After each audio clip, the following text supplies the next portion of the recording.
Halo, mau dibawa kemana negeri kita ini? Selalu pergolakan muncul dari para penyelenggara negara. Tak tahu apa maksud mereka, kok ingin terus merongrong rakyat yang sudah hidup dalam kesengsaraan. Terakhir, kita lihat nih komentar Bu Sri Mulyani, Menteri Keuangan yang katanya telah mendunia, melanglang buana di dunia perekonomian di dunia ini, bolak-balik menjadi Menteri Keuangan, dan memang cukup berhasil untuk merongrong negeri ini dengan terus memberikan pajak kepada rakyat dari mulai sekecil-kecilnya 1% terus ditingkatkan. Nauzubillah, nauzubillah.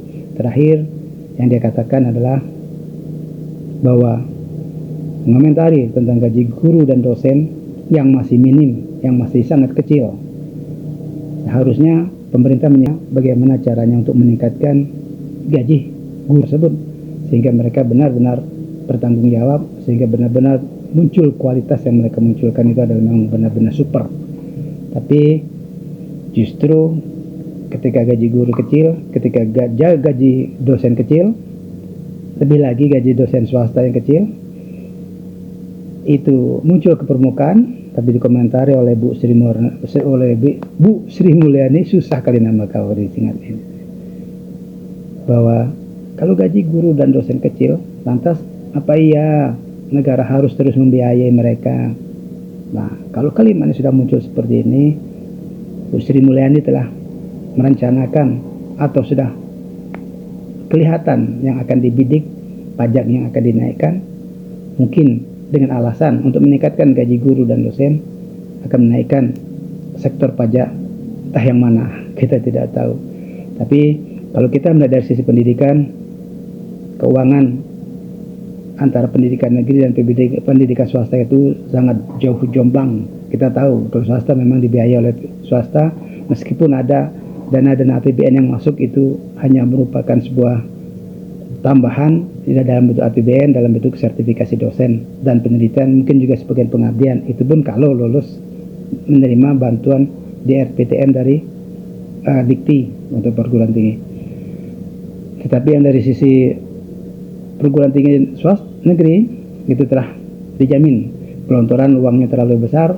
Mereka dengan satu judul penelitian atau satu judul pengabdian itu kepada masyarakat itu nilainya sudah puluhan juta. Sementara untuk negeri, untuk swasta, satu judul hanya dihargai dengan 3 juta, bahkan pengabdiannya hanya dihargai dengan 1,5 juta saja, dibandingkan dengan dana bantuan untuk pengabdian dan penelitian dosen-dosen PNS di PTN itu, dia akan dapat satu judul minimalnya untuk penelitian itu sekitar 40 hingga 50 juta. Kemudian pengabdian antara 20 hingga 30 juta. Terlalu jauh perbandingnya. Ya, PTS yang ada di Indonesia ini, bandingkan pengabdianmu, kemudian penelitianmu, berapa untuk satu judul dalam 1 tahun itu? Tidak yakin saya untuk melebihi dengan angka 20 juta untuk satu buah penelitian. Pengabdian, saya tidak yakin bisa lebih daripada 15 juta ataupun 10 juta. Meskipun ada itu tidak merata, tetapi sebagian besar adalah di bawah 5 juta untuk pengabdian dan di bawah 20 juta untuk penelitian. Bagaimana kita akan bersaing? Plus lagi gaji dosen swasta itu yang tidak mumpuni, tapi kami tetap bersyukur masih ada APBN masuk ke kami melalui sertifikasi dosen.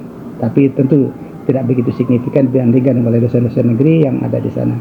Artinya gini, Bu Sri Mulyani, saya mau menyampaikan di sini adalah ketika gaji dosen kecil itu, pemerintah lah yang berusaha untuk mencari bagaimana cara memperbesar atau menambah gaji guru tersebut, gaji dosen tersebut bisa menjadi besar.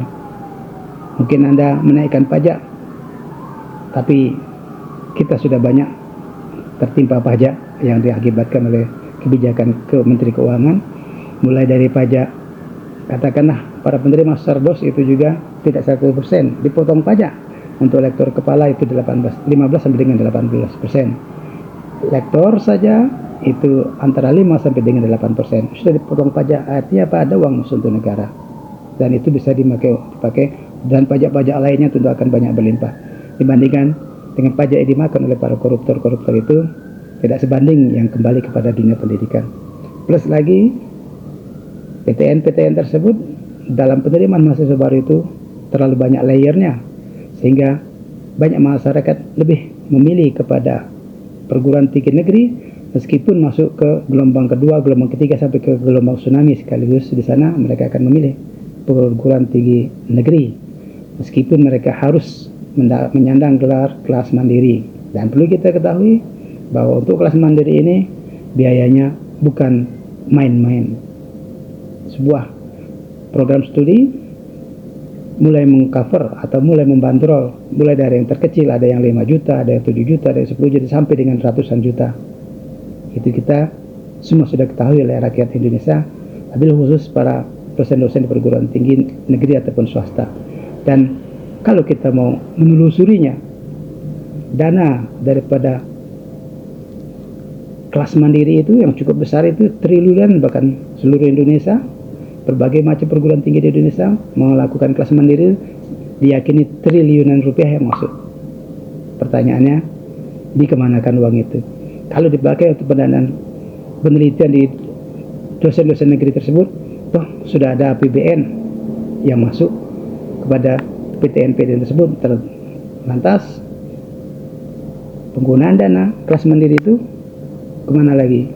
Peningkatan kualitas, memuliakan atau melakukan diklat kepada dosen-dosen dan teknik-teknik yang ada di perguruan tinggi negeri tersebut, toh ada dana-dana dari negara. Dan kita dari yang swasta ini melihatnya itu cukup bergelimangan harta yang kita tidak tahu bagaimana bisa sedemikian banyaknya tahapan penerimaan mahasiswa baru, sehingga perguruan tinggi swasta beberapa tahun terakhir semenjak PTN-PTN direstui oleh menteri, direstui oleh pemerintah, membuka berbagai jenis penerimaan guru, penerimaan mahasiswa. PTS di seluruh Indonesia mengalami krisis kekurangan mahasiswa yang sangat-sangat akut.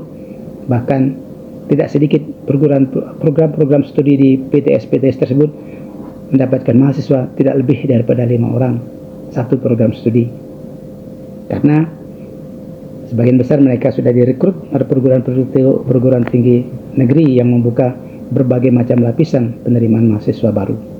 Dan ini merupakan satu tindakan daripada atau kebijakan daripada pemerintah yang sangat melukai dunia pendidikan, khususnya para perguruan tinggi swasta, baik itu dari mulai TK, SMP, SMA, dan perguruan tinggi yang swasta tentu akan mengalami kekurangan mahasiswa karena negeri menerima berbagai macam lapisan atau level penerimaan mahasiswanya, termasuk kelas mandiri yang sangat dikejar meskipun harganya satu program studi ada yang sampai ratusan juta sebagai kelas mandirinya. Ini perlu kita menyatakan sebagai sebuah na'udzubillah min zalik. Penerimaan yang masif itu ternyata tidak berkelindan atau tidak langsung menunjukkan kepada mutu yang sangat tinggi, di mana terakhir kita juga menyaksikan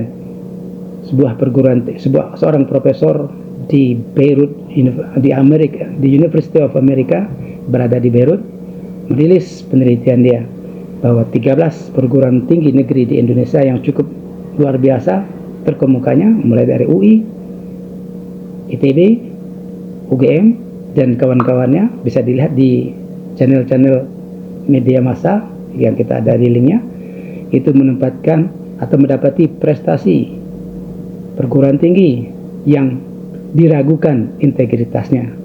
Artinya ketika meskipun ini tidak bisa dinyatakan secara detail, tetapi setidaknya penelitian internasional telah merilis sebuah hasil penelitian tentang perguruan tinggi yang ada di Indonesia, khususnya perguruan tinggi yang besar yang kita sangat agung-agungkan, mulai dari ITB, UI, UGM, dan sebagainya itu, BINUS dan sebagainya itu, ternyata terkena red flag daripada dalam kategori perguruan tinggi yang diragukan integritas kependidikannya. Sekarang menjadi sebuah pertanyaan, kemana dana yang melimpah itu? Kembali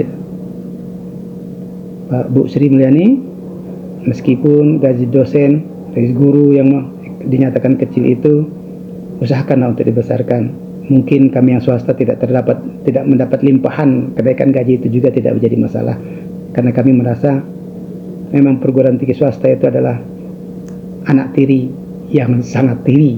Jadi mulai dari administrasi, mulai dari kepangkatan, mulai dari gaji dan sebagainya sangat jauh jika dibandingkan dengan perguruan tinggi, dosen-dosen di perguruan tinggi negeri tersebut. Rela ataupun tidak rela, menerima ataupun tidak menerima, inilah yang saat ini dirasakan oleh perguruan tinggi swasta di seluruh Indonesia. Kalau ada yang menyatakan tidak, perlu dicek lagi kesetiaannya atau kejujurannya. Tanya para dosen swasta, tanya diri sendiri, apakah negara telah memperlakukan kita setara dengan PTN-PTN seluruh Indonesia? Kalau saya menjawab tidak sama, terutama dari sisi gaji. Meskipun kami tahu gaji itu adalah gaji dari yayasan, pihak swasta, tetapi insentif dari pemerintah tidak merata. Penelitiannya, pengabdiannya, dan lain sebagainya.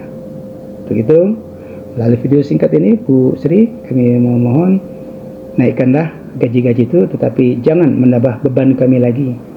Kalau beban pajak ditambahkan lagi kepada masyarakat, tentu yang akan berdampak adalah dosen-dosen swasta, ada guru-guru swasta yang ada di Indonesia ini akan terseok-seok mengikuti pola pikir Bu Sri Mulyani yang terlalu tax oriented terhadap rakyatnya.